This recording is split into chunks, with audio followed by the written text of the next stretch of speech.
Numele meu este Iulia Weingol, pentru cei care nu mă cunosc. Astăzi vom face bombe de baie. După cum știți unii dintre voi, laboratoarele au fost în număr de 6, acesta este ultimul. Au fost posibile datorită Cercului de Donatori Iași, care ne-a finanțat cu suma de bani necesară realizărilor. Și pentru asta le mulțumim foarte mult. Astăzi o să facem bombe de baie și aveți pe masă fiecare niște ingrediente, niște ustensile pe care le putem folosi ca să facem bombele noi singuri. Nu o să aveți pe masă absolut tot ce vă trebuie, pentru că unele sunt în pachete mai mari, dar la momentul respectiv o să facem schimb între noi, o să știți voi. O să lucrăm în echipă. Bombele de baie sunt un amestec de ingrediente pe care de obicei le găsim în propria bucătărie. Cum ar fi bicarbonat de sodiu, sare de lămâie, amidon de porumb, uleiuri. Din toate aceste ingrediente amestecate împreună putem face niște gogoloaie, să le spunem, așa, care în timp de maxim 24 de ore se usucă. Și apoi când facem baie, putem să punem un gogoloi din acela în apa din cadă și o să vedem un efect foarte frumos de efervescent. Din cauza aceasta se numesc bombe, pentru că sunt efervescente, fac acolo o reacție, care este rolul lor? Păi, din cauza că au uleiuri vegetale sau unturi vegetale, ne hidratează pielea. Și nu mai trebuie să dăm cu cremă după baie, de exemplu.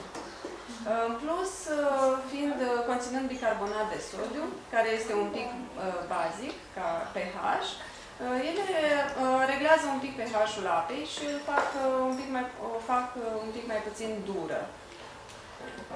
În plus, le parfumăm cu uleiuri esențiale și uleiurile esențiale, fiind naturale, au și efecte benefice asupra noastră, ne relaxează. De exemplu, uleiul de lavandă este un ulei relaxant și este numai bun pentru o băiță înainte de culcare.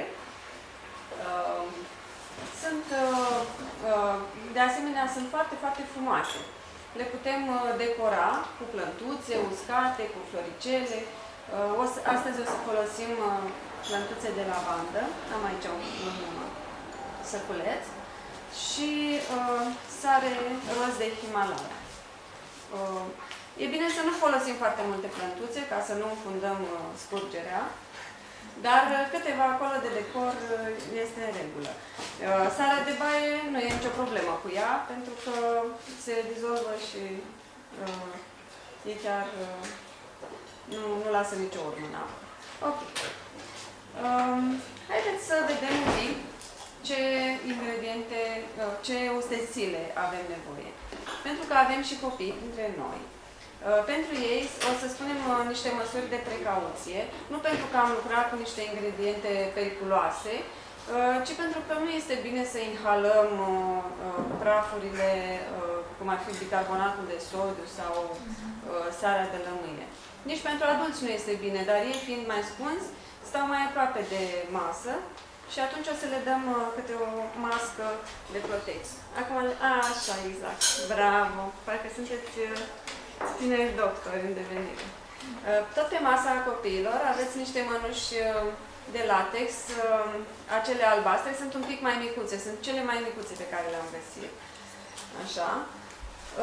Nu este nevoie decât o singură mânuță să folosiți pe mâna dreaptă, pe cea cu care amestecați în bol, da? Astea ar fi cele două măsuri de precauție pentru copii, dar și pentru adulți, deci să evităm să inhalăm prafurile și, bineînțeles, copiii nu trebuie în niciun caz să guste din ingrediente, da? Pentru că nu sunt de mâncare. Chiar dacă, de exemplu, noi facem acasă bombițe de baie, am spus că sunt foarte aspectoase și sunt o idee de cadou foarte bună. Dacă vrem să facem un cadou cuiva, este bine să punem o mică etichetă pe care să scriem pentru ce sunt, care este destinația lor, că riscăm să semene cu niște bezele și să inducă în eroare. Avem fiecare pe masă un cântar mai mic sau mai mare. Acesta este foarte mic, ține până la 500 de grame, dar mai sunt și două cântare mari. Cântarele care sunt așa micuțe au câte un bol de plastic. O să folosim acest bol pentru a pune ingredientele și pentru a cântări, pentru că cele din sticlă sunt foarte grele. Și, deja au 400 și ceva de grame și dacă mai punem și ingredientele, depășim și nu mai fac față. Și apoi o să transferăm din cel mic în cel mare. Da? Ok. La mesele cu cântare mari nu e nicio problemă, cântărim direct în bol. Ok. Deci avem nevoie și de bol în care să facem amestecul. Așa. Eventual o lingură ca să dozăm mai ușor ingredientele. Forme. Am și o formă întreagă, dar voi aveți pe mese forme decupate ca să le puteți lua cu voi acasă, pentru că nu știm sigur dacă o să fie suficient de uscate când terminăm, ca să le putem scoate din forme. Deci o să le luați cu totul, așa, de fiecare participant, câte o floricică și câte o inimioară. Am spus că un alt ingredient important sunt uleiurile. Noi o să folosim unturi solide, pentru că dau o consistență mai strânsă, mai solidă bombelor de baie și nu sunt atât de sfărâmicioase. Acesta o să-l dau acum la bucătărie ca să ne întopească. Unturile solide trebuie neapărat topite ca să putem lucra cu ele. Și o să le punem într-un vas și apoi sub ele o să mai punem un alt vas cu apă. Da? Ca să facem un fel de bain marie, așa se cheamă, în care, astfel încât să nu se ardă, să nu se prindă de fundul vasului. Ok? În momentul în care sunt topite complete, să le putem pune în amestec. Până se topesc unturile, o să vă povestesc un pic de ce se întâmplă acea reacție de bombă, de efervescență scuzați, în apă. În momentul în care punem împreună acidul citric și cu bicarbonatul de sodiu într-o soluție aquoasă, adică în apă, efectiv, se produce o reacție între ele, reacție din care rezultă citratul de sodiu și mai rezultă dioxid de carbon, care sunt bulele, și mai rezultă niște molecule de apă. Deci avem acel dioxid de carbon care se emană din reacție și care provoacă bulele. Citratul de sodiu care rezultă nu este neapărat un produs de care avem nevoie în apa de baie. Adică nu ne ajută cu mare lucru decât un pic la reglarea pH-ului apei, să spunem. Pentru că el chiar asta și este. Este un agent de reglare al pH-ului, un buffering agent, așa se numește în engleză, și ajută, de exemplu, este folosit în industria farmaceutică, în medicamente pentru reglarea acidității, fie pentru intestin, fie pentru aparatul urinar. Sau în alimentație este foarte folosit, este chiar un un 331, care este folosit pentru îmbunătățirea gustului alimentelor, mai ales băuturilor carbogazoase, chiar și a vinului. Pe partea cealaltă a rețetei aveți mai multe domenii în care este folosit acest citrat de sodiu.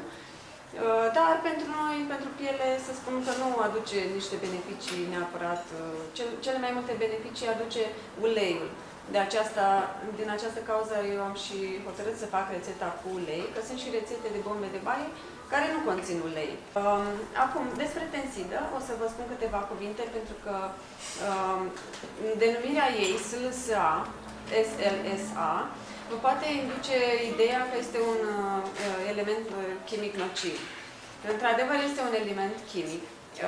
Ea este destinată pentru spumare și curățare, dar nu este tot una cu ingredientul cu care seamănă și care, într-adevăr, este un ingredient iritant, care este SLS, sodium lauril sulfat.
pentru prezență.